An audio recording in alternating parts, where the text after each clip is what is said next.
भक्तियों का वर्णन है। क्लेशो अधिक तरस्तेषां अव्यक्ता सत्चेतसां अव्यक्ता ही गतिर्दुःखं देहवत् परिवाप्यते।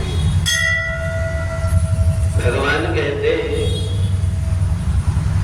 हमारा शरीर पूरे कचरे का घर है। शरीर के सभी अंगों से कचरा गिरते रहता है और इसलिए जो व्यक्ति अपने शरीर से सेवा नहीं करता उसका शरीर कचरा का घर बना रहता है। और इसलिए हमारे यहाँ पर सबसे सेवक धर्म कठोरा। इस शरीर का कोई उपयोग नहीं हो पाता। हम देखेंगे इस शरीर से हमने क्या सेवा किए हुए। परमात्मा की सेवा करें, अपने घर की, समाज की, परिवार की या राष्ट्र की कोई भी सेवा करें। हम बिना सेवा किए शरीर का कचरा दूर नहीं होता। शरीर की जितनी इंद्रियां उन सब से कचरा गिरते रहता है, चाहे नाक हो, कान हो, मुंह हो, आंख हो, सबसे। फिर ये कचरा साफ कैसे होता है?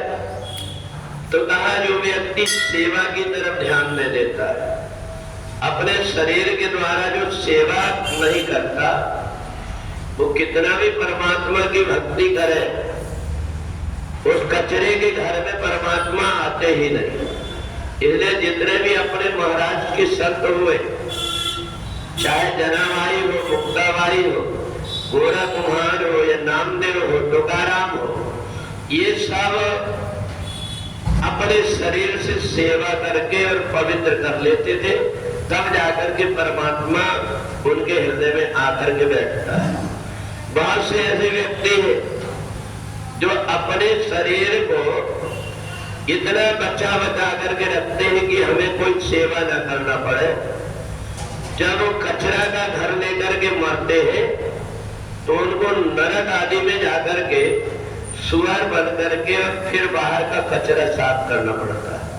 और इसलिए जब हमको भगवान ने मनुष्य शरीर दिया तो इस शरीर को प्राप्त करके एक घड़ी, आधी घड़ी, आधी से भी आध रोज का हम नियम बना ले कि थोड़ी देर हम सेवा का कार्य करेंगे।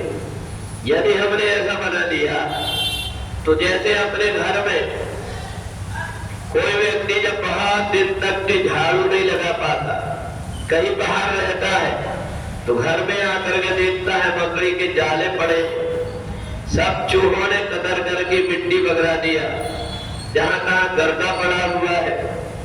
और जब रोज जहां पर झाड़ू लगती रहती, रोज जो व्यक्ति सेवा का कार्य करते रहता है, उसका घर थोड़ा सा मेहनत करने में साफ हो जाता है। और इसलिए ये जो शरीर है, इसको संतों ने कहा है क्षितिजल पावक गगन समीरा पंच रचित ये अधम शरीर। इतना अधम शरीर है, मरने के बाद जानवरों के अंग तो काम आ जाते पर मनुष्य का कोई अंग काम नहीं आता। जब तक जिंदा है तब तक ही जो कुछ वो कर लेता है वही उसके साथ जाता है।